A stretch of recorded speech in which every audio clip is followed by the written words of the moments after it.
Es un placer para mí darles la bienvenida a la Biblioteca Luis Ángel Arango del Banco de la República y al Seminario en Contexto Digital, evento que se realiza como parte de la conmemoración de los 60 años de la Biblioteca Luis Ángel Arango. Cuenta con la presencia de destacados invitados nacionales y extranjeros vinculados con instituciones culturales y con el entorno digital. Las sesiones del seminario se llevarán a cabo hoy, miércoles 15 y mañana 16 de agosto, con el programa que les entregamos esta mañana. El programa de esta mañana estará a cargo será la apertura, posteriormente la conferencia a cargo de Juan Luis Suárez, que se llama ¿Qué dicen los datos de la Red Cultural del Banco de la República? Y un receso de media hora y posteriormente un panel que es muy importante y es saber qué están haciendo las instituciones colombianas en la innovación en entornos digitales. Posteriormente tendremos un receso para el almuerzo y en las horas de la tarde nos acompañará Aquiles Alencar Breiner, quien es un invitado brasilero, y las instituciones de memoria en la era digital, nuevos modelos y prácticas de trabajo. A continuación se dirigirá a ustedes para la apertura de este evento el director de la Biblioteca Luis Ángel Arango, el doctor Alberto Abello Vives. Muy buenos días a todos aquí presentes, estimados invitados nacionales y extranjeros, Estefanía, Juan Luis Suárez, Juan Luis Mejía, José Manuel Lucía, Aquiles Alencar, Javier Beltrán, señoras y señores asistentes en este recinto del Habla y en las diferentes sucursales de la red de bibliotecas que en este momento se encuentran conectadas a través de videoconferencia. Muy queridos miembros de todo el equipo de trabajo que conformamos para este evento, de la Sugerencia Cultural, liderado por nuestra jefe Ángela María Pérez, equipo que hizo posible la realización de esta convocatoria, compañeros del Departamento Red de Bibliotecas. Me complace darles la bienvenida en nombre del Banco de la República, su Sugerencia Cultural y la Biblioteca Luis Ángel Arango a este momento de reflexión que hemos llamado en contexto digital, nuevos desafíos, gestión de contenidos y patrimonio en formato digital. ¿Qué ocurrirá, como ya lo dijo Diana, en este espacio entre hoy y mañana como parte de la conmemoración de los 60 años de la BLA? En el mes de febrero de 1958, cuando el país se alistaba a retomar la senda de la democracia, fue inaugurada esta biblioteca que lleva el nombre de quien la imaginó y quiso ofrecer a los públicos bogotanos las colecciones con las que contaba para sus quehaceres los técnicos del Banco de la República. Fue llamada entonces Luis Ángel Arango, para que llevara el nombre del gerente que murió poco antes de verla abierta al público. Fue una biblioteca con 70.000 volúmenes que muy temprano supo que sus colecciones de libros y documentos compartirían espacios con las colecciones de artes plásticas, de patrimonio arqueológico, así como con una programación cultural que incluiría actividades musicales, para lo cual fue dotada de una espectacular sala de conciertos una década después. Así que el banco, con esta suma de colecciones, se fue perfilando como una de las instituciones culturales más importantes del país, y ha sido la cultura, al lado de su autonomía, estabilidad y transparencia, su sello indeleble. Con la adquisición y desarrollo continuo de sus colecciones, no solo enriqueció su rol como Banco Central, sino que reconocía con ello muy temprano ese diálogo de saberes tan necesario para la comprensión de la realidad colombiana en contacto con el mundo. Hoy, esta biblioteca ubicada en el centro de Bogotá, ha dado paso a una red que cuenta con 21 bibliotecas, 5 centros de documentación, con la más importante hemeroteca colombiana y su biblioteca virtual, y presta servicios bibliográficos en 29 ciudades colombianas. En 60 años, su transformación ha sido profunda, tanto de manera cuantitativa como cualitativa. Tomamos la decisión de celebrar los 60 años como motivo para repensar este sistema de bibliotecas de frente al incierto futuro, para profundizar la transformación de los servicios que prestamos a los usuarios, para mejorar en busca de mayor eficiencia y eficacia los procesos de la gestión cultural, para consolidar una estrategia digital y darle al habla una nueva estructura organizativa. Esta celebración quisimos compartirla con nuestros públicos y con las organizaciones aliadas. Cuando en el mundo se conculcan los derechos culturales, es tiempo de apretar los lazos que unen a las instituciones culturales en busca de mayores fortalezas. Cuando imperan las falsas noticias, hemos querido acercar muchos más investigadores a las evidencias que arrojan nuestras colecciones documentales. Así que no solo hemos aprovechado la fecha para las transformaciones necesarias, sino que lo hemos hecho con una amplia programación cultural que se inició al abrirse en febrero la temporada de conciertos y continuó con una serie de exposiciones organizadas por las distintas áreas de la subgerencia cultural. Agradezco hoy aquí a los colegas de la Unidad de Artes y otras colecciones, a los colegas del Museo del Oro y de la sección de música, ese afecto por la biblioteca, manifiesto en las maravillosas exposiciones y conciertos incluidos en la programación del cumpleaños. En efecto, quiero invitarlos a visitar. En el Museo del Oro tenemos una exposición que hemos llamado "Esto tiene que cambiar". Esto tiene arreglo. Esto tiene que cambiar. Esto tiene arreglo. Y en el Museo de Arte Miguel Urrutia, al frente de la biblioteca, la exposición Luz más Luz, curada por la Unidad de Artes, sobre el fotógrafo caribeño Leo Matiz. Por su parte, la biblioteca ha producido 2 exposiciones que hemos llamado, la primera, BLA 60 años, liderando una red cultural, realizada en el marco de la pasada Feria Internacional del Libro de Bogotá. Y la segunda, BLA 60 años, Evidencias para una Nación, que está abierta al público en el segundo piso de la biblioteca y que igualmente los invitamos a recorrerla. En cuanto a nuestro acercamiento al mundo digital, es importante mencionar que la biblioteca ha sido pionera desde diferentes frentes. En 1995, y en cabeza del director de ese entonces, Jorge Orlando Melo, se decidió organizar una biblioteca en línea que permitiera a los usuarios realizar consultas por medio de Internet. Por proyecto que se concretó al año siguiente, en 1996, con la aparición en el portal del Banco de la República de la página de la Biblioteca Luis Ángel Arango. En 1997 se publicó en ese sitio el texto completo de La María de Jorge Isaac, una de las novelas fundacionales de la literatura colombiana, y se convirtió en el primer libro completo disponible en la red en Colombia.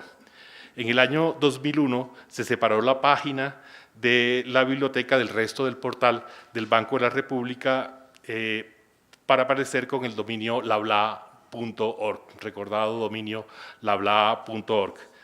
En 2005 se puso en línea el catálogo de las colecciones de la red de bibliotecas a través de la página web. En el 2009 se amplió la información del portal a las 4 áreas mencionadas y misionales de la subgerencia cultural. Repito, Museo del Oro, Museos del Oro, Unidad de Arte y otras colecciones, actividades musicales y bibliotecas. Y se pasó al dominio www.banrepcultural.org, que es el vigente. En el 2017 se rediseñó este portal después de un estudio de usabilidad y de reforzamiento en la estructura tecnológica, dándole mayor relevancia a la presencia nacional y manteniendo el dominio que ya mencioné. Hoy tenemos allí nuestra biblioteca virtual que invito a navegar, nuestra biblioteca virtual con 21 años de edad. La rapidez de la transformación del entorno digital en el que se circunscriben y actúan las bibliotecas y las instituciones culturales ha hecho que dentro de las labores cotidianas de la Luis Ángel Arango y de la red de bibliotecas se estudien y analicen las tendencias y desarrollos en el contexto nacional y en el internacional. Como parte de este ejercicio, la Luis Ángel creó en 2012 Contexto Digital, un espacio de reflexión, análisis, discusión pública de temas interdisciplinarios, académicos y tecnológicos relacionados con este entorno. En la versión de este año, la versión del 2018, la reflexión girará sobre los desafíos que genera la gestión de contenidos digitales y la divulgación del patrimonio en el mundo digital, en razón a que este ambiente continúa transformando la manera como leemos, escribimos, gestionamos el conocimiento y el patrimonio cultural. Estamos ante grandes retos, entre ellos la real contribución de las bibliotecas a una sociedad global del conocimiento mucho más allá de la simple gestión de la información. Pero no sabemos cómo será el mundo de mañana. Tenemos quizá certeza de la incertidumbre y ante eso nos preguntamos cómo las bibliotecas y las instituciones culturales podrán ser agentes que contribuyan al cambio hacia una mejor condición humana y cómo contribuir a formar ciudadanos del mundo. Cómo aportar precisamente a la formación de ciudadanos cabales, responsables con la dignidad humana, capaces de pensar por sí mismos y no ser, como lo señala Martha Nussbaum, máquinas utilitarias.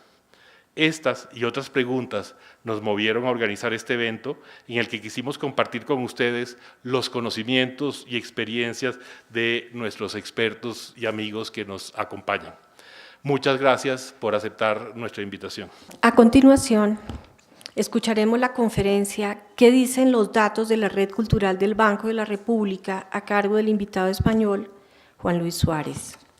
Juan Luis es profesor de estudios hispánicos en el Departamento de Lengua y Literaturas Modernas y director del laboratorio Cultureplex en la Universidad de Western Ontario, Canadá. Tiene los grados de doctor en Filosofía por la Universidad de Salamanca y en Estudios Hispánicos por la Universidad de McGill en Montreal, Canadá. Recientemente completó un máster ejecutivo en negocios en la IE Business School. Su investigación se enfoca en el modelado de datos culturales, Big Data, emprendimiento, redes culturales, humanidades digitales, tecnologías del humanismo, el barroco y estudios transatlánticos. Suárez ha también dirigido la iniciativa interdisciplinaria en humanidades digitales en su universidad y el proyecto internacional El Barroco Hispano entre el año 2006 y el 2014. Entre sus publicaciones más importantes se encuentran Towards a Digital Geography of Hispanic Baroque Art, Evolving Creativity, An Analysis of the Creativity Method in El Bulli Restaurant y The Business of Culture. A continuación, los dejo en su compañía. Hola, buenos días. Es un placer estar otra vez en Bogotá y esta vez es un placer mayor, incluso a pesar del frío que hace estos días en la capital, que es terrible, se me había olvidado. A uno se le olvidan las cosas malas, gracias a Dios. El trancón, que ayer tuve uno de esos apoteósicos que definen la ciudad, y el frío. Pero bueno, aquí estamos y vamos a ver lo que podemos decir de la red cultural del Banco de la República y de los datos que hemos analizado. Voy a empezar enumerando los principios fundamentales de lo que a mí me parece la estructura de los ecosistemas digitales que se están construyendo en todos nuestros ámbitos sociales, económicos y culturales, con independencia de la velocidad a la que cambian las herramientas específicas, las aplicaciones, los teléfonos, las computadoras que vamos utilizando y que el mercado va cambiando y sustituyendo a una velocidad tremenda. A pesar de ello, yo creo que hay una serie de principios fundamentales que en estos 15 o 20 años de experiencia digital ya podemos detectar como permanentes en todos estos cambios. El primer principio es que todo lo que se refiere al ecosistema digital, a nuestra vida digital, tiene que ver con la experiencia. Y esto es un cambio fundamental respecto a la vida cultural de la humanidad hasta este momento, o al menos la vida cultural moderna, desde el siglo XVII. Muy claramente, una gran parte de la población a partir del siglo XVII y mucho más en el siglo XIX y especialmente en el siglo XX, con la economía del entretenimiento y de las televisiones, se convirtió en consumidora de cultura y otro grupo mucho más pequeño se convirtió en productora de cultura. De manera que la participación de una gran parte de nosotros durante muchas décadas fue fundamentalmente a través de disfrutar pasivamente, o bastante pasivamente, de lo que otros producían. Hoy eso ha cambiado radicalmente, sobre todo con las generaciones más jóvenes. Hoy estamos en medio de lo que Pine y Gilmore han denominado una economía de la experiencia, en la cual cualquier producto cultural que elaboremos tiene valor en la medida en que sirva como experiencia a aquellos consumidores o participantes de esa misma experiencia. De ahí que cada vez más en el cine haya aplicaciones antes de entrar para participar, haya votaciones, haya intervenciones, haya comentarios, el lector de libros de Amazon permita escribir comentarios que puede leer otra gente que está leyendo el mismo libro, etc. Esto cambia fundamentalmente la relación entre los productores y los agentes de gestión en el mundo digital y las audiencias con las que nos relacionamos. Uno de los casos más claros es la superabundancia de la idea de ser emprendedor, de iniciar una empresa, normalmente en el mundo digital, que tienen las generaciones más jóvenes.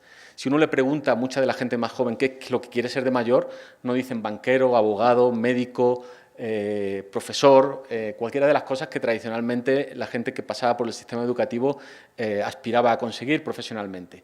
Ahora muchas de las gentes más jóvenes lo que quieren es tener una empresa.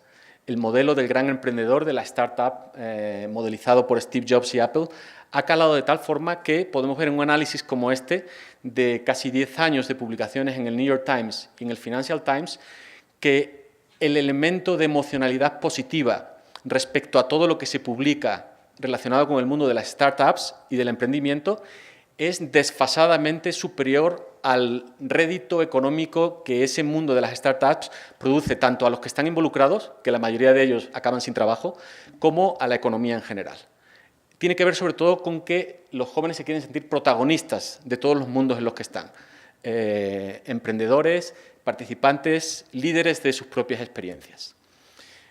El segundo principio es el de no fricción.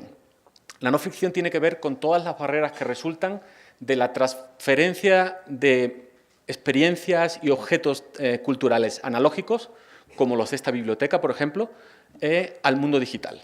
Tengan en cuenta que es muchísimo más fácil para una empresa nueva, de ahí el éxito de Facebook, de Google, de Amazon, de empezar directamente todos sus sistemas en el mundo digital sin provocar ninguna fricción para la experiencia de sus usuarios, que hacerlo para nuestras universidades, nuestra administración pública, nuestras bibliotecas, nuestros centros culturales, porque todos ellos han empezado en la época digital, en la época analógica, perdón, y hacer la transferencia de la digitalización, del cambio de sistemas, del cambio de espacios, del cambio de experiencias a ese mundo es realmente muy complicado.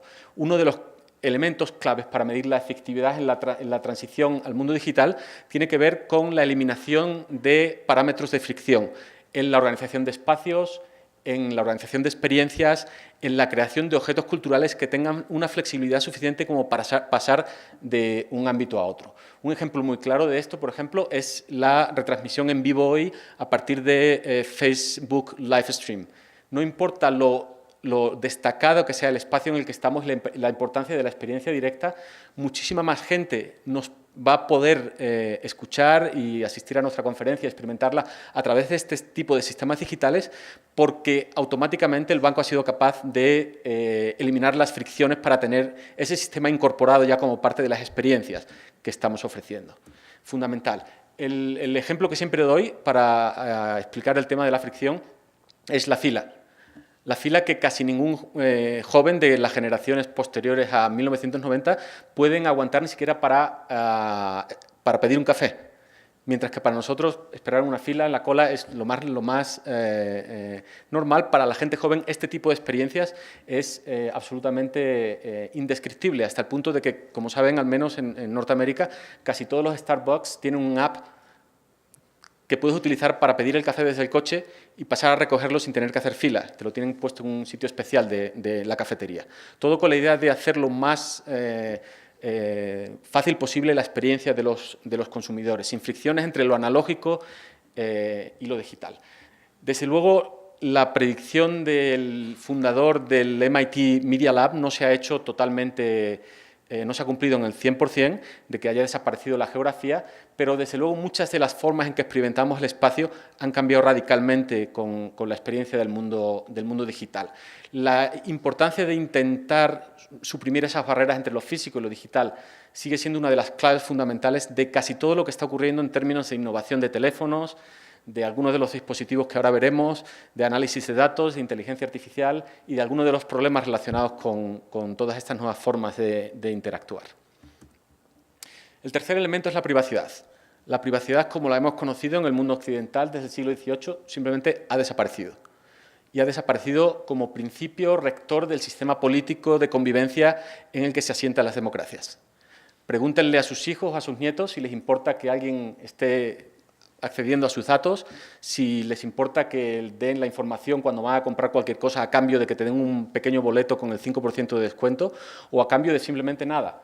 El otro día en no sé qué tienda fui a comprar algo, una caja de té, y la señorita me dijo, ¿me deja su correo electrónico y su teléfono? Y como refuerzo para convencerme me dijo, es gratis. Y me quedé mirándola así. Y ella me miró con cara de, ¿y usted en qué época procede? ¿De los dinosaurios o qué?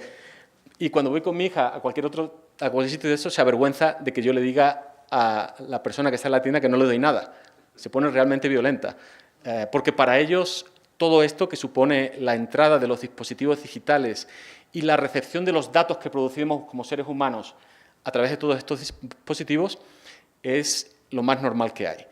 Yo me di cuenta de esto hace unos 10 años, cuando tuve que pagar la primera factura del teléfono móvil de mi hijo, que no sé por qué no tenía datos ilimitados, gracias a Dios, y pudimos sacar todos los datos y me di cuenta de que se pasaba toda la noche, con 8 años, con el teléfono encendido. Y yo dije, ¿cómo puede ser eso? ¿Debe estar mal la factura o debe haber algún problema? No, es que la gente joven duerme con el teléfono encendido. A veces apagan la función de teléfono, pero todo lo demás sigue emitiendo y recogiendo datos. Y para ello eso es normal. Es decir, piensen que eso supone, como ahora veré un poco más de detalle, la entrada de una empresa que está escuchando nuestros datos y recogiéndolos al ámbito del dormitorio. Y eso parece absolutamente normal, cuando al ámbito del dormitorio no se le deja entrar a nadie, o a casi nadie. Como dijo el padre del primer ministro canadiense, el Trudeau Senior, en aquel caso dirigido a la Iglesia no tiene nada que hacer en el dormitorio de los canadienses. Pero es que ahora Amazon y Facebook y Google y todo el mundo tiene que ver con el dormitorio de todo el mundo porque tenemos todos estos dispositivos constantemente abiertos y transmitiendo y recibiendo datos. Cuarto punto, relacionado con el primer elemento que mencioné respecto a la experiencia, la creatividad. Estamos en un mundo en el que uno de los aspectos fundamentales es la creatividad. Por más que los que nos hemos formado en otra época pensemos que la creatividad es un rasgo característico de mentes especiales que se han cultivado en una disciplina durante mucho tiempo, la creatividad está siendo otra cosa porque se ha convertido fundamentalmente en un elemento social. Es la transmisión de información rapidísima y del principio renacentista de la imitación a través de las redes sociales el que permite que la creatividad se haya convertido en un elemento fundamentalmente combinatorio. Ser capaces de agarrar información, experiencias, productos de diferentes ámbitos a los que estos jóvenes están expuestos y transformarlos en cosas nuevas, a veces de buena calidad y a veces de no tan buena calidad, frente al respeto sagrado que la gente, al menos en mi generación, hemos tenido por los libros clásicos del canon, por los textos de historia, por las obras de arte, que eran intocables, fundamentalmente, o al menos eran intocables en la manera en que las aprendíamos. También hemos aprendido luego que los escritores y los pintores y los músicos se copian y una gran parte de lo que crean tiene que ver con ese tipo de influencias. Esta creatividad combinatoria se ha democratizado o extendido a las masas a través del acceso a la información y a la transmisión de la información en estas redes. Quinto punto, el espacio. El espacio tradicional como este, en el que hay una persona en el atril hablándoles como si fuera la radio o la televisión tradicional, ha desaparecido. Este tipo de espacio híbrido, de muchas curvas, que posibilita muchas experiencias diferentes, recuerden la no fricción, a partir del mismo envoltorio, es fundamental para cualquier concepción del mundo cultural de hoy. Esta es la idea que hay detrás de este tipo de escenarios, que es una empresa, startup grandísima de Ottawa, Shopify, y que ofrece este tipo de espacios a sus trabajadores. porque este es el tipo de mentalidad, la habilidad de pasar de un espacio a otro para trabajar en formas muy diferentes, en grupos, individuales, en parejas, con máquinas, sin máquinas, que esperan los jóvenes trabajadores y los jóvenes consumidores y productores de cultura de hoy. Este mismo tipo de espacio, que parece más una habitación de jóvenes que una empresa, o el de una sala como esta, perfectamente preparada para que los estudiantes de la Universidad del Norte en Barranquilla pasen tanto tiempo como sea posible, con numerosos espacios a los que se pasa sin ninguna fricción, con mundo analógico, con mundo digital, con la velocidad y con la facilidad que ellos mismos decidan. Esto es fundamental. La creación de este tipo de espacios es fundamental para que la gente joven venga a nuestros centros culturales, a nuestras bibliotecas. No piensen que el tipo de experiencias que han inventado las cafeterías modernas, en las cuales hay libros, revistas, la posibilidad de cambiar de espacios, de leer o de trabajar, es casual. Está basada en un estudio de comportamiento que delimita una serie de patrones muy claros respecto a cómo la gente joven, sobre todo, ya no la gente joven solamente, se comporta. Sexto aspecto, la comunidad. Los jóvenes viven en comunidades de formación muy rápida y de ruptura también muy rápida, pero este sentido de pertenencia frente a la individualidad ciudadana en la que se basaba el sistema educativo, en los que se formaron las generaciones anteriores, ha cambiado. Por eso, una de las habilidades fundamentales, sociales, económicas y culturales de los próximos 30 años es la colaboración. La gente, los países, las empresas, las instituciones que mejor aprendan a colaborar son las que van a tener más éxito. Son las que van a tener más capacidad de retener a sus audiencias, de trabajar con ellas y de producir experiencias, productos, actividades mucho más innovadoras. Comunidades que trabajan de cara al interior, pero que tienen esta facilidad de trabajar también como el Digital Media Prado en Madrid, de trabajar hacia el exterior a través de la transición que permiten las pantallas digitales entre un mundo y otro. O la librería Lisboeta de Vagar, un espacio muy tradicional con muchísimos libros, pero que también tiene en el mismo sitio un sitio para jazz, para trabajar en equipo, para comer, para tomar café, de una manera absolutamente fascinante y facilísima de utilizar. Un par de ideas importantes de lo que está pasando ahora mismo, en los últimos meses y en el último año, a través fundamentalmente de dos elementos fundamentales.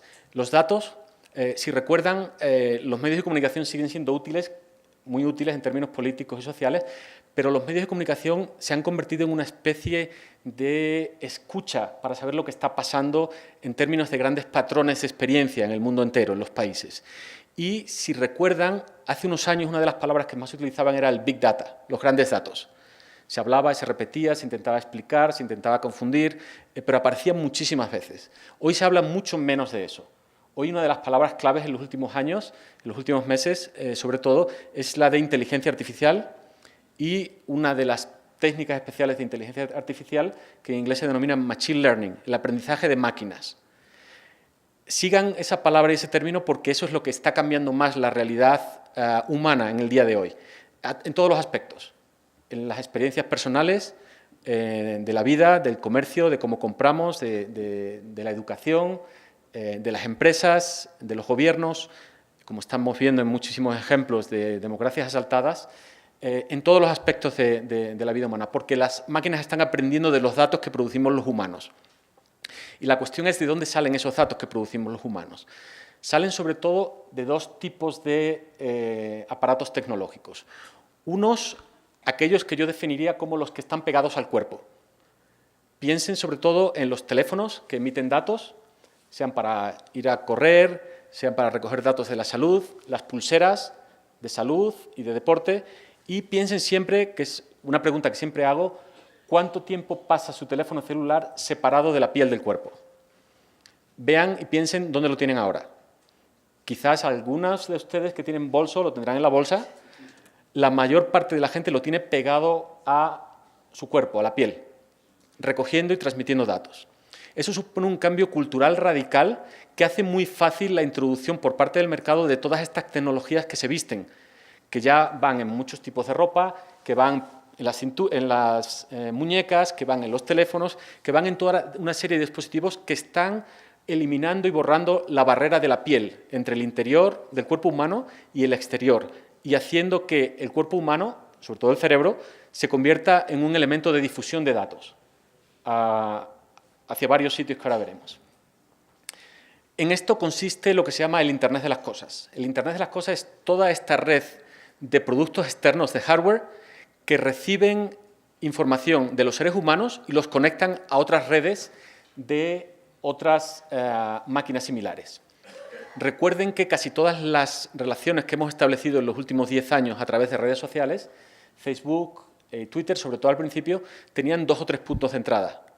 Al principio el ordenador, para entrar a través del navegador, y después los portátiles, después los teléfonos, las tablets, etc. Es decir, 2 o 3 casos y 2 o 3 empresas controlaban todo este tráfico de esta enorme red mundial de seres humanos conectados. Ahora hay muchos más repetidores.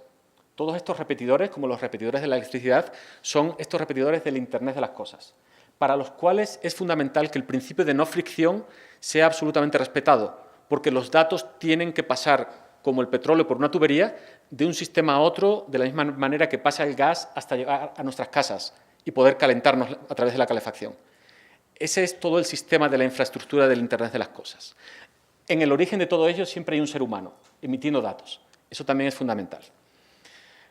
¿Cuál es la mayor realización de esto? Especialmente con la ruptura del principio de privacidad. Todos los dispositivos que se llaman de asistencia personal, creo que es la traducción al español, que tenemos dentro de las casas. Empezó con esta empresa llamada Nest, que compró Google, que fundamentalmente es un regulador de la temperatura de la calefacción. Es decir, lo que normalmente se ha hecho siempre con una ruedecita o con un botoncito y que ha funcionado muy bien. Nest ideó este sistema de un diseño absolutamente sencillísimo y muy hermoso, que tiene 2 elementos fundamentales. Tiene un sensor, de manera que sabe cada vez que alguien que está en la casa pasa por delante, de manera que está escuchando lo que ocurre en la casa, es decir, sabe cuándo hay gente, cuándo no hay gente, y está conectado a Internet. De manera que todos los ciclos de temperatura de la casa van a los servidores y a cambio de, como la señorita que me pedía mi teléfono y mi cuenta de correo electrónico, a cambio de el servicio para darnos una calefacción más barata, recoge todos los datos acerca de cuándo estamos dentro, qué temperatura tenemos, cuándo la bajamos, todo este tipo de cosas que, al fin y al cabo, es toda la información, una gran parte de la información de toda la gente, toda la familia que vive en una casa. Esto, que parece una cierta invasión de la privacidad a la que yo me he sometido, quiero decirme que por cuestiones de investigación y porque me permite, cuando llego al aeropuerto de Toronto y estamos a -20, encender la calefacción antes de llegar a casa y que dé tiempo a que se caliente, no es nada comparado con este tipo de dispositivos. Esto es lo que se está vendiendo ahora ya en todos los centros comerciales, en los Best Buy, a través de Amazon, a través de Google, y todas las grandes empresas tienen uno. Estos son unos dispositivos que se ponen con este bonito diseño, como si fuera un jarrón, delante de la casa y hacen la función que hace Siri en el teléfono. Uno le dice, no recuerdo cuál, una es Alexa, otra es Siri, todos tienen nombres exóticos de películas de ciencia ficción, y uno le dice, ¿qué tiempo va a hacer hoy? Y Siri le dice, hoy va a llover, cosa que uno ya sabe si mira por la ventana, y va a haber 18 grados.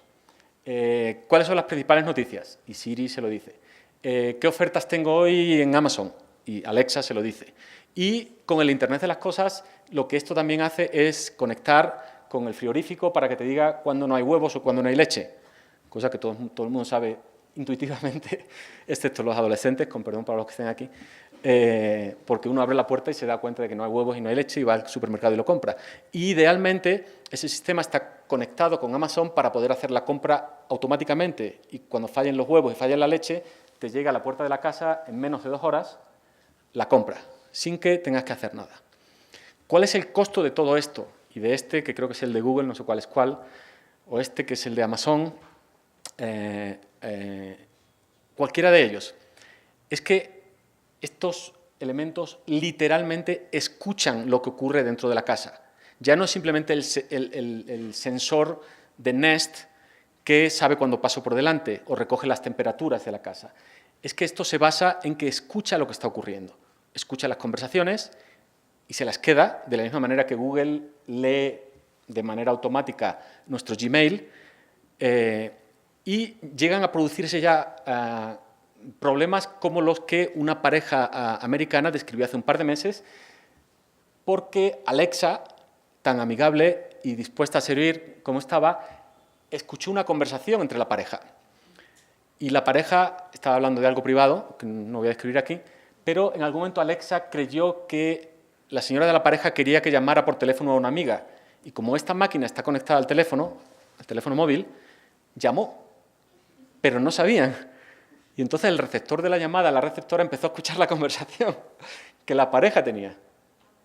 Y después, supongo, de un rato de curiosear, porque nadie es como para decir voy a colgar y no voy a escuchar un ratito a ver qué dicen de mí, le llamó y le dijo, oye, Pepita, o como se llamara, se llamaría Elizabeth o Mary, una cosa así, que me ha llamado Alexa por tu culpa y que está escuchando todo lo que decías.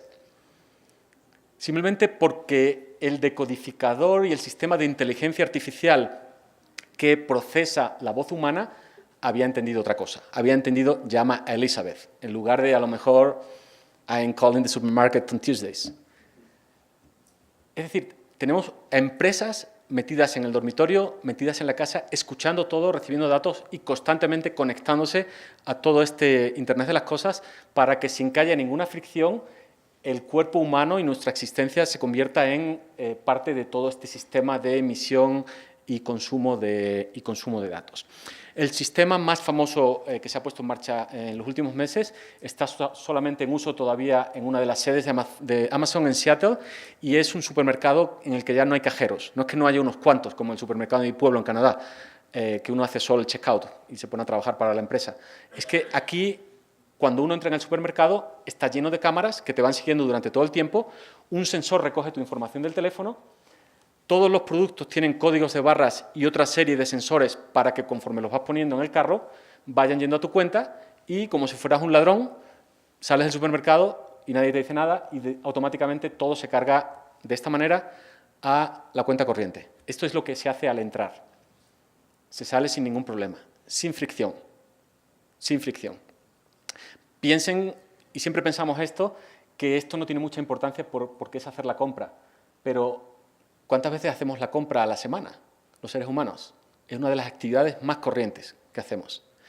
¿Qué dice la compra de lo que hay en una familia o en una casa? Todo. Todo.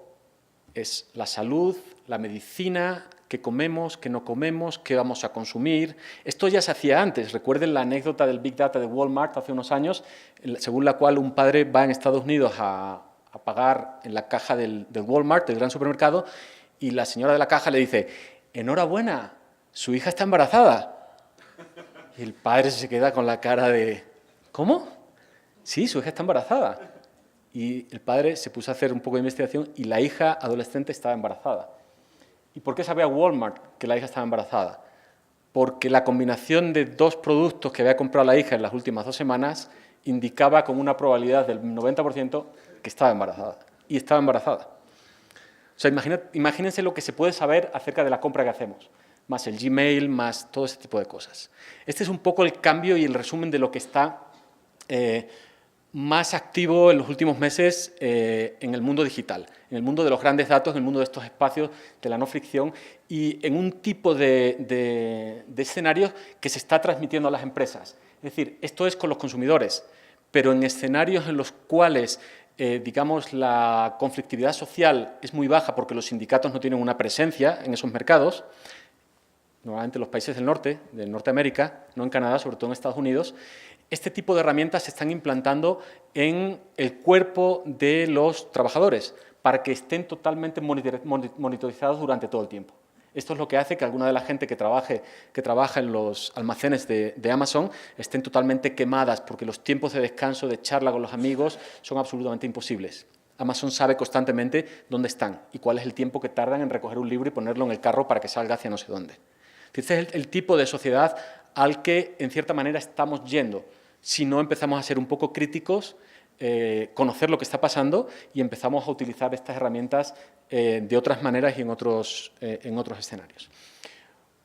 Un último elemento muy importante de los últimos meses. Se ha acumulado ya suficiente investigación en los últimos meses para demostrar que la utilización de los sistemas de inteligencia artificial para optimizar los procesos de producción, de gobierno, de salud, de policía, está produciendo muchísimos problemas por lo que se llama el sesgo de los datos, o en inglés el bias de los datos. Esto funciona de la siguiente manera. Los sistemas de inteligencia artificial actuales funcionan muy bien por dos cosas. Porque la capacidad de computación de los ordenadores ha aumentado exponencialmente en los últimos 5 años, de manera que se pueden procesar muchísimos datos en tiempo real. Y segundo, porque por primera vez en la historia de la computación, los ordenadores, los sistemas de inteligencia artificial, tienen muchísima información de los seres humanos por todas estas cosas que les he dicho y que venimos haciendo en los últimos 15 años. Y ahora llega el ayuntamiento de una ciudad y tiene que decidir cómo optimizar su sistema de policía, porque los policías no pueden estar en todos sitios. Y entonces decide, ok, ¿cómo averiguo dónde va a haber más crímenes?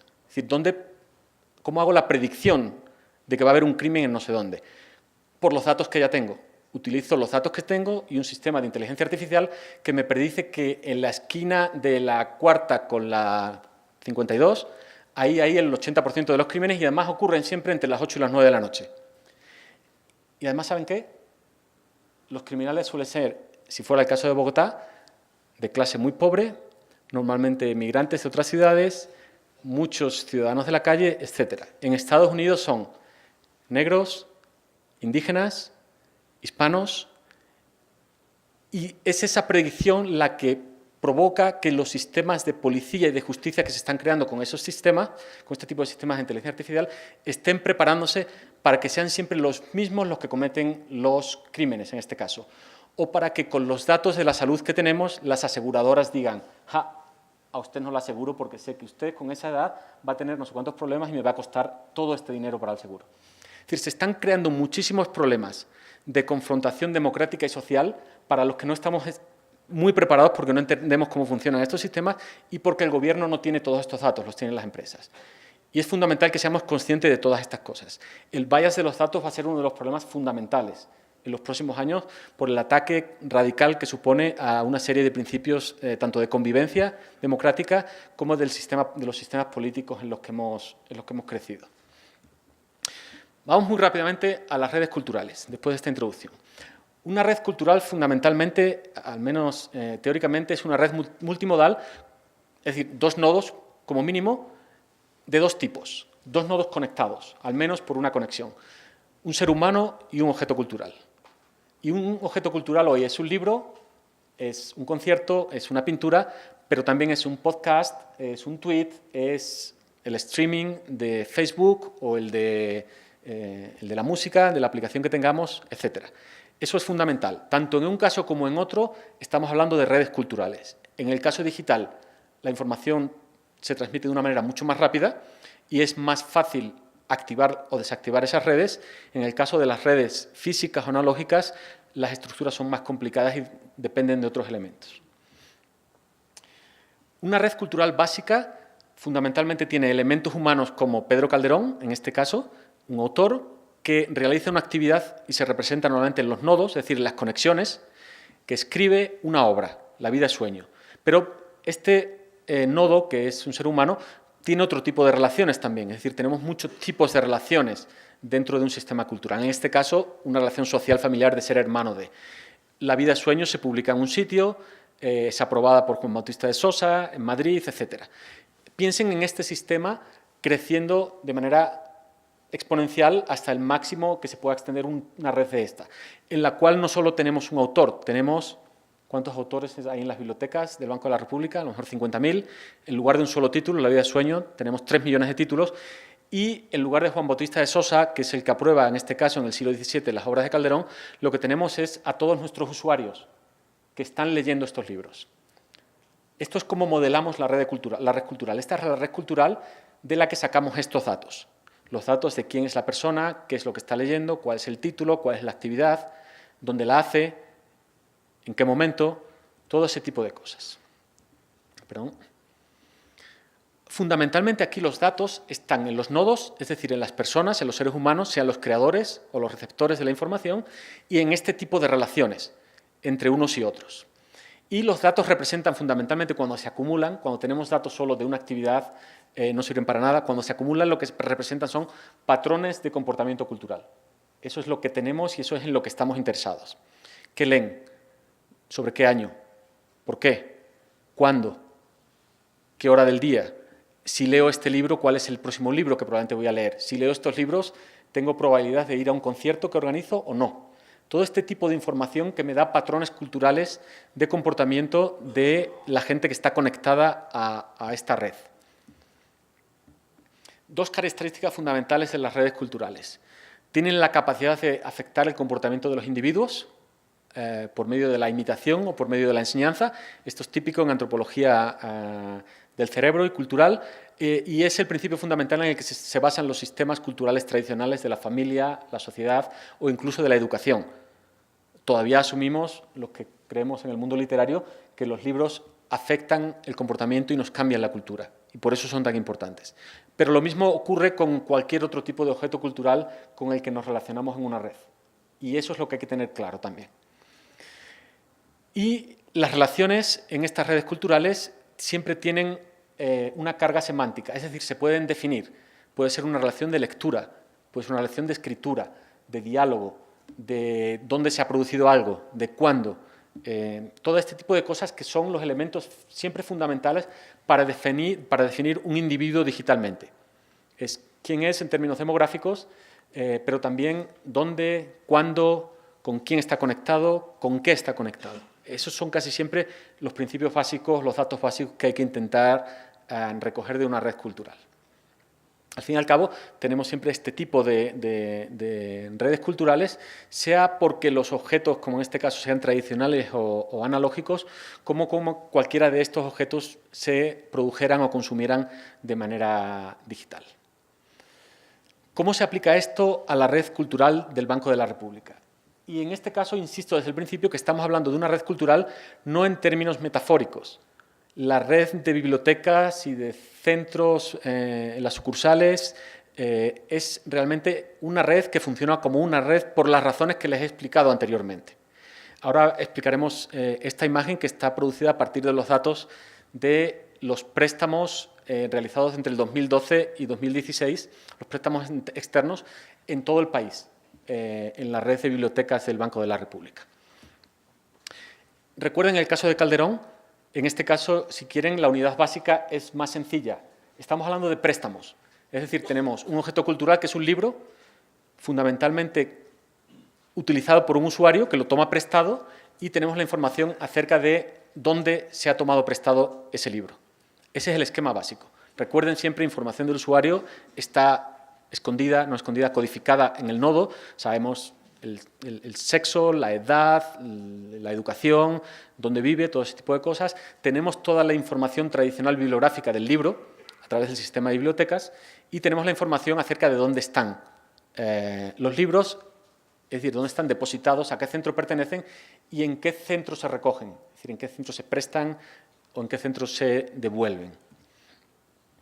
El análisis que hicimos entre el laboratorio y la sugerencia cultural del Banco de la República fue de un periodo de casi 5 años, no 5 años completos, pero casi entre 2012 y 2016, y analizamos un poco más de 3 millones de préstamos. De ahí siempre lo que se hace inicialmente es establecer las métricas generales de la red. Es decir, cuál es la información básica para saber qué es lo que está pasando en ese contexto analógico, en este caso, y digital. Tenemos el número total de préstamos. Podemos ver la actividad de la red, que tiene casi 2.000, 1.860 préstamos cada día en toda la red, una red muy distribuida, unos 610.000 préstamos al año, bastantes. Una productividad de la red tremenda, casi 8 libros por minuto se prestan en toda la red, un volumen muy alto, y eso nos permite también saber, teniendo en cuenta el tiempo que pasan los libros con nuestros usuarios en su casa, cuántos días al año pasan esos libros con los usuarios. Es decir, ¿qué importancia tiene nuestra red cultural si pensamos en el tiempo total de la vida de una persona?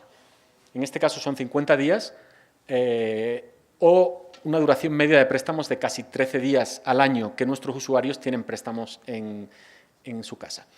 Piensen que este es un sistema analógico y que los libros son físicos. Por lo tanto, no sabemos cuánto tiempo alguien está leyendo un libro, lo tiene abierto y está haciendo algo con él, suponemos que leer. Recuerden que el Kindle recoge todos esos datos también. Recoge los minutos y segundos exactos y la hora del día, el tiempo que se tarda en pasar una página, si se ha leído rápido, si se ha leído lento, etcétera, etcétera, etcétera. Es decir, la parte digital del ecosistema que se está construyendo permite todavía mucha más información acerca del éxito o fracaso de los productos digitales y del tipo de comportamiento que tienen los usuarios con estos objetos. Esta información nos permite analizar frecuencias de préstamos y ver que desde marzo de 2012 hasta septiembre de 2016 hay un volumen medio de más de 2.000 libros, como hemos visto, prestados en toda la red. Pero también ven que tenemos una serie de picos cada año. Hay algunos días que aparecen unos picos y, en principio, cuando empezamos a analizar esta información, no sabíamos qué estaba pasando esos días. Bueno, porque hay unos días al año que casi se dobla el número de préstamos que se hacen en la red. Gracias a los datos y a un poco de análisis manual, pudimos averiguar que estos días que caen siempre en días del año diferentes, según cada año, son siempre los lunes de Pascua. Los lunes de Pascua son los días que los colombianos adscritos a la red cultural del Banco de la República más libros toman prestados. Hicimos una serie de encuestas para averiguar, además de analizar qué libros eran, por qué ocurría esto, y tenía que ver con una cuestión fundamental que nos permite insistir en la idea de que el Banco de la República funciona como una red cultural. Y es que después de los días que está cerrado durante las vacaciones, las sucursales y las bibliotecas del banco en todo el país, una de las primeras cosas que hace una gran parte de la población es ir a por sus libros o a devolver sus libros. Es decir, las bibliotecas son un punto de referencia fundamental en la vida cíclica de la estación, de los descansos, del trabajo, del colegio, de la educación y del placer de muchísimos colombianos. Y una vez que eres capaz de intervenir de esa manera en el comportamiento de los individuos, en el comportamiento cultural, es que realmente la relación que se establece con ellos y con ellas es más que una mera relación, entre comillas, comercial o de servicio. Lo sienten como una presencia permanente y continua en todas las provincias, en todas las capitales, perdón. Esto es la imagen del principio, una representación en red de los datos de préstamos entre las diferentes sucursales. Las iniciales representan cada uno de los lugares, la BLA es la Luis Ángel Arango, tenemos Manizales, la Casa Gómez en el norte, Ibagué, Pasto, Tunja, Popayán, Ipiales, todos los sitios donde hay una sucursal en la que se realizan préstamos. Y las líneas rojas, que se ven muy poco, son los movimientos que hacen los libros en el sistema de préstamos de una sucursal a otra. Las líneas azules son los movimientos que hacen los usuarios. ¿Por qué hacemos esta distinción? Porque los libros, según el sistema de registros del Banco de la República, de la red de bibliotecas, están adscritos a un centro determinado, a un fondo. Es decir, hay libros, hay X ediciones de García Márquez, de 100 años de soledad, que están adscritos a esta biblioteca. Y hay a lo mejor 3 que están en Tunja. Bueno, lo que ocurre es que según el sistema de distribución de préstamos, a lo mejor en Tunja en un momento determinado se necesita otra edición de García Márquez. Y entonces el sistema de préstamos permite que un usuario de Tunja pida un libro que está aquí y se preste allí, se tome prestado allí. Pero de la misma manera hay mucho movimiento, sobre todo entre las ciudades universitarias y Bogotá, y en muchos casos los usuarios devuelven los libros en ciudades diferentes de donde los recibieron, creando de nuevo una auténtica red de intercambio de libros que está activa durante todo el año y que ha estado activa durante un montón de años, de una manera muy efectiva. El tamaño de los nodos es representativo del volumen de préstamos que una sucursal hace a otras sucursales. Y como ven, la mayoritaria por volumen y por la tradición de la Luis Ángel Arango es claramente esta sede en la que estamos. Pero como se puede ver aquí, hay una serie de sedes un poquito más pequeñas en ciudades de tamaño intermedio que constituyen un segundo anillo en esta red cultural que es muy importante porque si en algún momento se interrumpe el servicio de préstamos centralizados de la Luis Ángel Arango, todas estas sucursales de tamaño medio prestan un servicio suficiente como para ser capaces de mantener activa de manera indefinida la red de sucursales, la red de préstamos, de libros en todo el país. Esto siempre es fundamental en cualquier red del tipo que sea para hacer que la red sea lo más resiliente posible. Es fundamental. Si se tiene una red del tipo estrella, en la cual solo hay un nodo muy grande en el centro y ese nodo es atacado, como por ejemplo cuando ocurre cuando uno de los aeropuertos principales de una ciudad no funciona, todo el país se paraliza, porque todos los vuelos pasan por ese nodo central. La habilidad de tener esta segunda red de sucursales medias es fundamental para el tipo de servicio y el tipo de red que constituye el Banco de la República en todo el país. Lo que hicimos fue un experimento matemático y de análisis de redes. Eliminamos toda la actividad, todos los datos de la Luis Ángel Arango y intentamos establecer cuál era el nivel de densidad de la red cuando eso ocurría. Y pusimos la representación de la red sobre el mapa del país, que aquí no se ve, pero se pueden hacer una idea de que más o menos casi todas las ciudades están donde les debería corresponder. Como ven, en este tipo de red donde se quita el nodo central, el nodo más importante, la red secundaria recalibra su espacio y su importancia. Y sucursales como Tunja o Popayán adquieren una importancia muchísimo mayor en la proporción de todo este servicio de préstamos.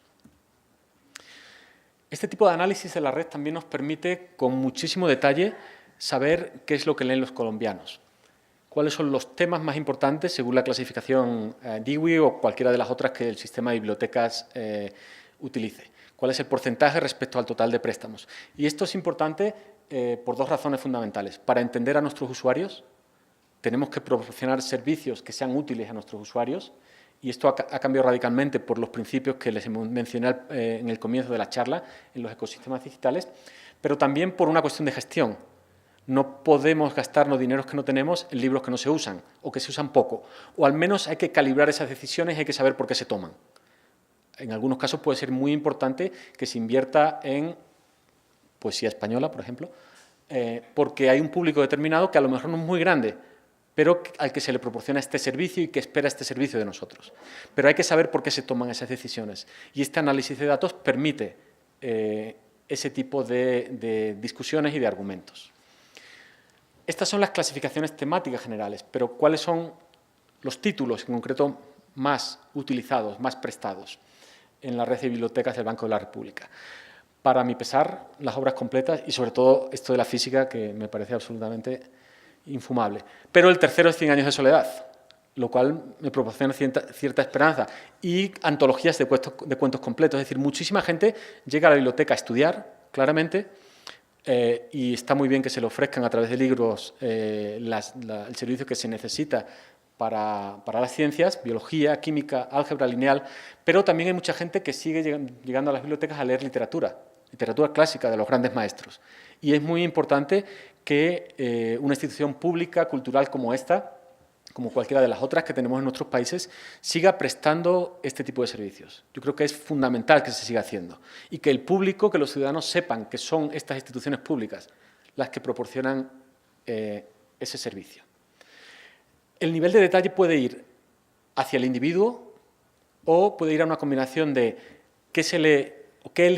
en Ibagué un señor, es decir, género masculino, que tenga entre 18 y 19 años, para optimizar de nuevo lo más posible a nivel de sucursal de una manera descentralizada, olvidándonos de lo que se hace en Bogotá, de qué es lo que quieren los usuarios de cada una de las sucursales en las que trabajamos. Pues aquí de nuevo muchísima ciencia política, economía, cuestiones legales, cuestiones de gestión, pero también muchísima literatura americana en inglés. Es decir, probablemente mucha gente joven que lee literatura para mejorar su inglés o que están enamorados de la literatura en lenguas originales.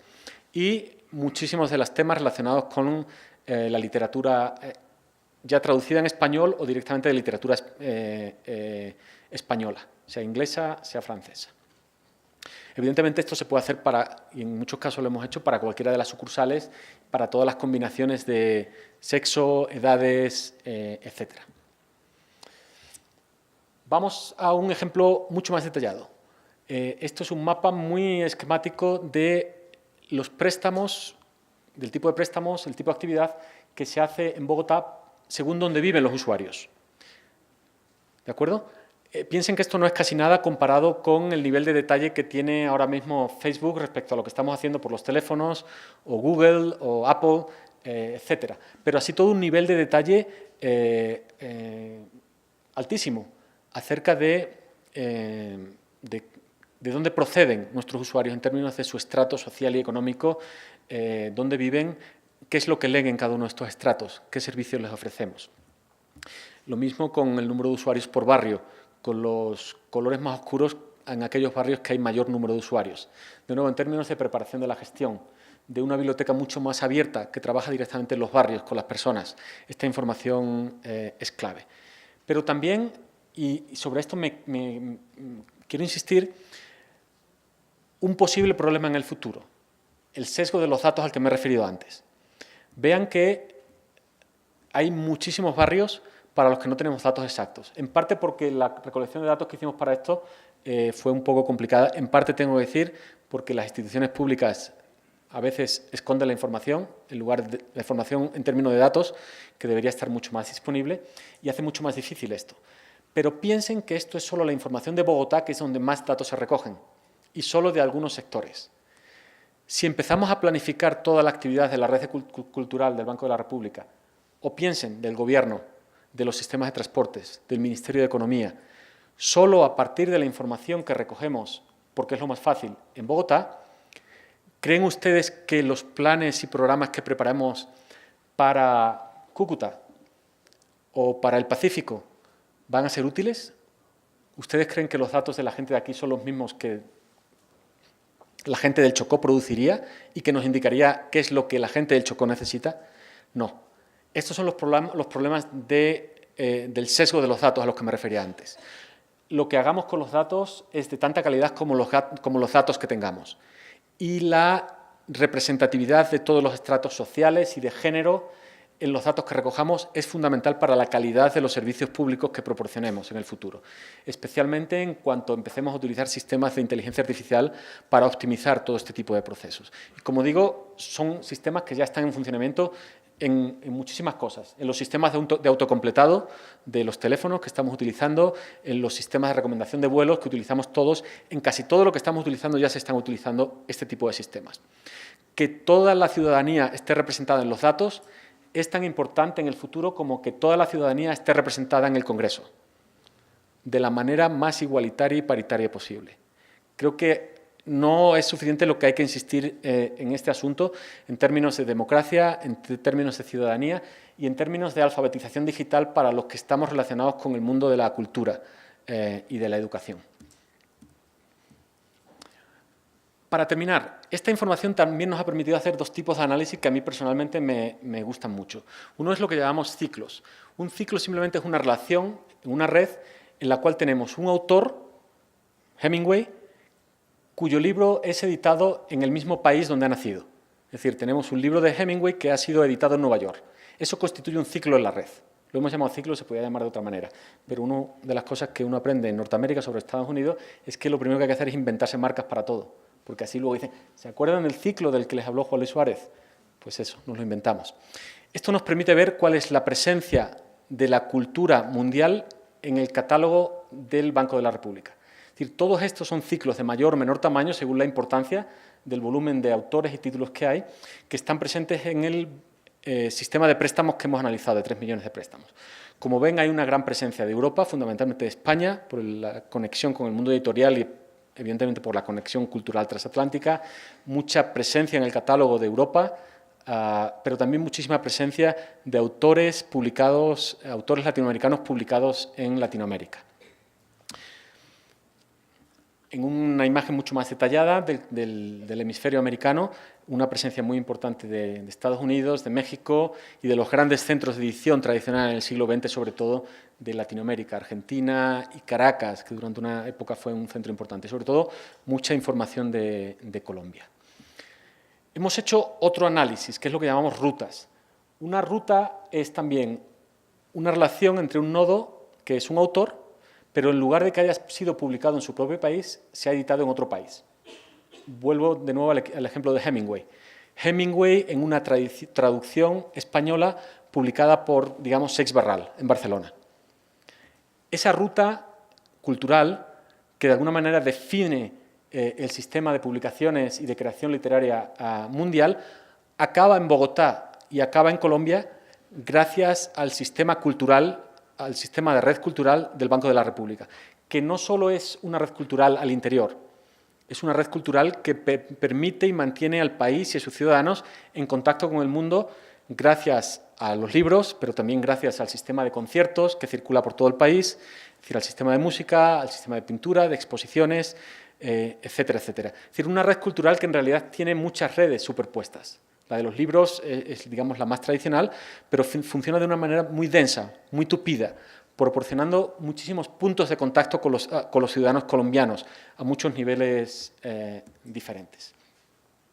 En términos del análisis colombiano de los ciclos, es decir, de autores que han sido publicados en su propia ciudad natal, ven que hay una representatividad muy clara de las ciudades más importantes de Colombia en lo económico, en lo social, en lo político, con algunas variantes creadas por los fenómenos literarios caribeños, sobre todo García Márquez, pero fundamentalmente están Medellín, está Bogotá, hay una presencia menor de producción cultural y sobre todo de edición conforme uno se va separando del centro político y económico del país.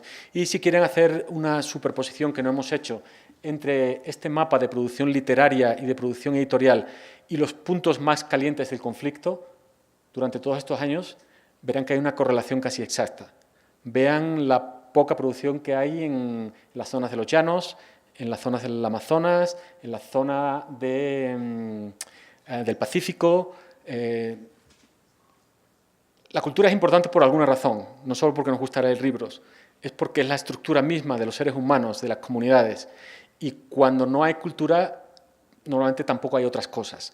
Y esta es una de los elementos, de los patrones de comportamiento colectivo que hemos visto a través de este tipo de análisis. Esto es una representación estadística del mismo mapa anterior, por los porcentajes de territorios más representados en la edición de sus propios autores.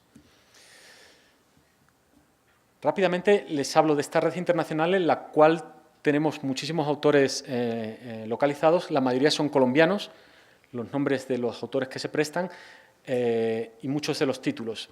Por cuestiones digitales que no voy a discutir aquí, de coordinación de títulos y coordinación de nombres de autores en los sistemas digitales internacionales, tenemos muchísimos problemas todavía en el mundo hispano para que nuestros autores y nuestros títulos, tanto del presente como del pasado, estén en las grandes bases de datos que permiten conectar los datos culturales de todos los países.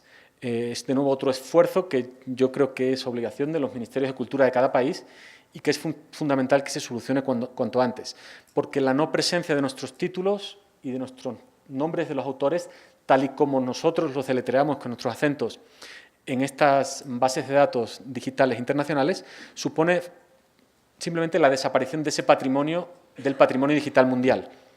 Cuando una base de datos como la de Amazon no es capaz de encontrar el nombre de un autor, por ejemplo, y no es el caso, como García Márquez, ese título desaparece, simplemente porque no se puede encontrar. Hagan la prueba con cualquiera de los nombres de autores, de pintores, muchísimos pintores, o de títulos de obras que nosotros consideramos clásicas en nuestros países, pero que simplemente no están en esos catálogos, porque no son responsabilidades nacionales, como han sido hasta este momento las culturas de cada uno de los países a través de los ministerios de cultura.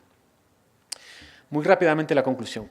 La cultura es un elemento fundamental de la vida humana y de la forma de construir comunidades sociales y políticas. Está claramente reconocida como una obligación del Estado y como un derecho de todos los colombianos en la Constitución del 91. Y creo que esto es fundamental porque este es el principio fundamental, el principio elemental a través del cual la red cultural del Banco de la República adquiere su sentido de institución al servicio de la ciudadanía, de las comunidades y de la consolidación política del país. Una red cultural es fundamentalmente una serie de textos, de objetos culturales que nos permiten tener una conversación viva acerca de quiénes somos, de quiénes queremos ser. Y tener este tipo de redes culturales activas, tanto a nivel internacional, para ser parte de la comunidad global y que el país no se quede aislado, que esta información llegue a todos los rincones del territorio y que se pueda utilizar internamente para que los ciudadanos, los colombianos de cualquier parte del país, sean capaces de imaginarse cuál es su lugar en el país y cuál es su lugar en el mundo, es fundamental. Y esto solo es posible a través de la existencia de una red cultural como la del Banco de la República, como algunas otras, que constantemente han estado desde hace décadas en la vida diaria de los colombianos. Recuerden que uno de los principios fundamentales que siempre se analizan acerca de los porqués del conflicto colombiano, antes y después del acuerdo, es que el Estado y el Gobierno no están presentes en el territorio. Una gran parte del territorio nacional están dejados, como dicen en mi pueblo, de la mano de Dios. Y si fuera de la mano de Dios, estaría muy bien. Desgraciadamente no lo es. En todos estos territorios han visto, por el análisis del lunes de Pascua, por el análisis de la frecuencia de utilización, que los colombianos saben que las oficinas y las sucursales del Banco de la República están ahí cada día. Están abiertas, ofrecen un servicio y cualquier colombiano de cualquier estrato social, cultural y económico tiene acceso a la cultura del país y a la cultura del mundo gracias a esta red cultural. Por eso es tan importante mantenerla y expandirla en el futuro. Gracias. Muchas gracias, buenos días. Me demoré un poco redactándola, entonces mejor se la presento así verbalmente. Tiene que ver con eso que usted dice, que dice la Constitución, Sí. que le ordena la Constitución al Estado, que es promover y proteger la identidad cultural de la nación. Y yo le pregunto si sinceramente usted cree que eso es lo que han hecho nuestros estamentos oficiales, no solamente el Banco de la República, sino casi todos los estamentos oficiales. ¿Realmente han protegido la identidad cultural de nuestra nación? Se han olvidado de la historia bicentenaria, el bicentenario del fusilamiento de la Pola, que puede considerarse la madre de la patria, pasó sin pena ni gloria. El folclore está realmente, como dice usted mismo, a la buena de Dios. No hay nadie quien se interese sobre todo por el folclore andino. Entonces esa es mi pregunta, si verdaderamente cree que el Banco de la República en particular y el Estado en general está haciendo lo que le ordena la Constitución. Lo que mejor conozco del país es la actividad del Banco de la República y, en mi opinión, creo que está haciendo un trabajo imprescindible dentro de sus posibilidades. Que hay que hacer mucho más, por supuesto. Que los derechos culturales de los ciudadanos deberían estar al mismo nivel que cualquiera de los otros derechos sociales, económicos y políticos, creo que eso es fundamental. Especialmente, como usted ha dicho, en un país de la riqueza cultural de Colombia, de la diversidad étnica, de la diversidad identitaria que constituye la riqueza y la variedad del país. Que hay que hacer mucho más, sin duda, muchísimo más. Tengo que intentar leer, entre que veo poco y la letra, cómo aplicar Deep Learning, el aprendizaje de máquinas, en museos y qué dispositivos se están utilizando para recoger datos. Para museos, fundamentalmente, la experiencia del museo es mucho más presencial. Es decir, lo que importa es dónde está el visitante, dónde se detiene y qué está haciendo. Se han utilizado diversos tipos de dispositivos. En algunos lugares, como en Australia, uno de los museos más innovadores, ahora recordaré el nombre, tiene una experiencia interactiva muy importante que parte de que la entrada que se le da a los visitantes tiene un sensor que le va ofreciendo cosas diferentes según va haciendo la circulación por el museo.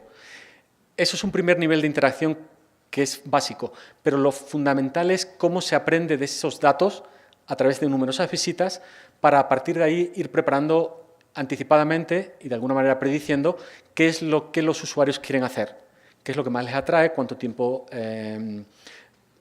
esperan para ver una obra, para interactuar con otra y qué tipo de recorrido se les puede preparar. Piensen que de alguna manera lo que he analizado antes teóricamente como una red es también un recorrido y que ese recorrido es mucho más evidente cuando se hace en físico, en un edificio del museo.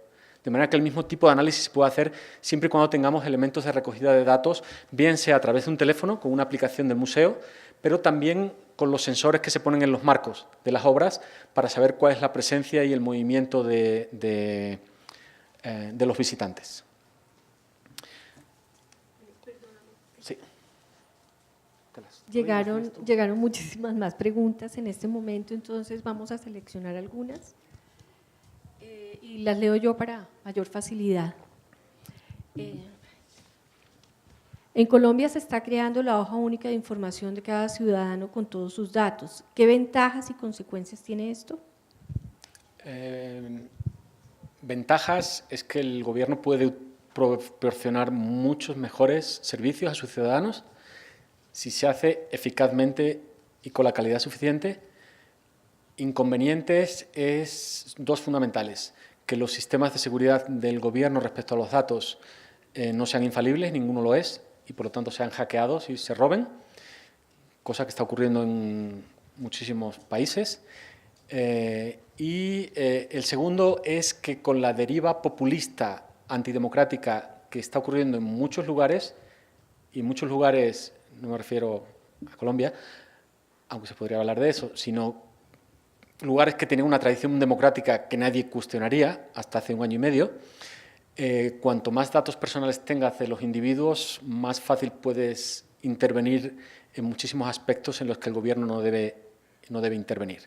En un sistema democrático con un buen sistema digital de gobernanza, creo que se puede establecer un gran servicio, siempre y cuando haya una separación muy grande entre el brazo ejecutivo y el brazo técnico de los funcionarios y expertos que utilicen esos datos, y que esos dos brazos no se comuniquen en absoluto, no sepa uno lo que está haciendo el otro, de manera que los datos se utilicen solo para mejorar los servicios públicos, hacer mucho más precisos los gastos de los presupuestos, y que se sepa realmente que los gastos de los presupuestos están beneficiando a gente concreta en lugares específicos, en los barrios, en los territorios, etcétera.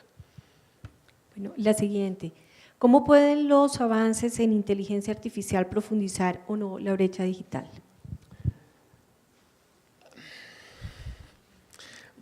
Va a haber una brecha digital muy importante si se sigue utilizando la inteligencia artificial como un sistema para segregar una clase económica especial.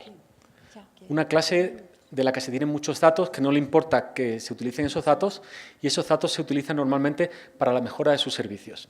Es decir, les voy a poner un ejemplo que casi todos hemos experimentado.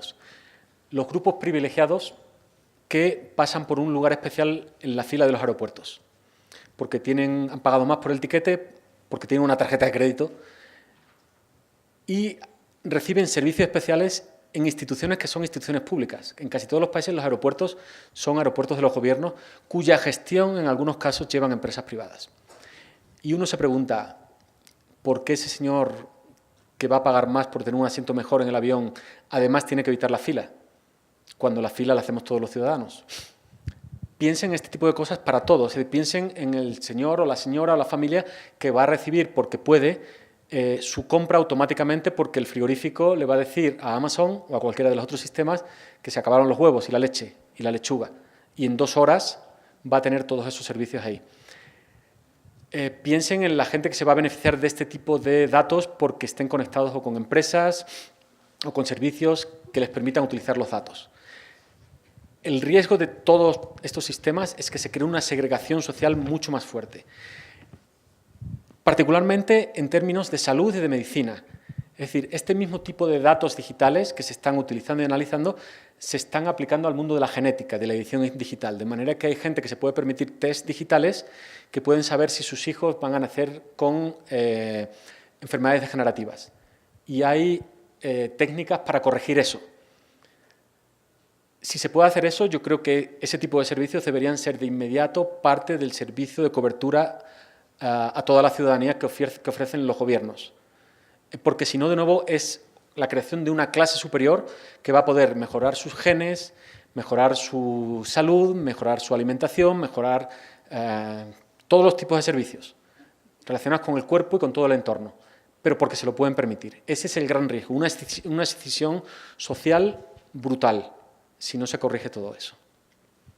Bueno, tenemos muchas más preguntas, pero no tenemos más tiempo. Entonces, los invitamos, antes de salir un receso de 15 minutos para tomarnos un café, a una invitación que es muy especial. El próximo viernes tendremos nuevamente a Juan Luis en este mismo lugar y va a hablar sobre el lenguaje de la paz, lo que revelan los datos. Esta conferencia será en el contexto, en el marco del proyecto de la paz se toma la palabra de la Subgerencia Cultural a las 4 de la tarde, entonces quedan cordialmente invitados.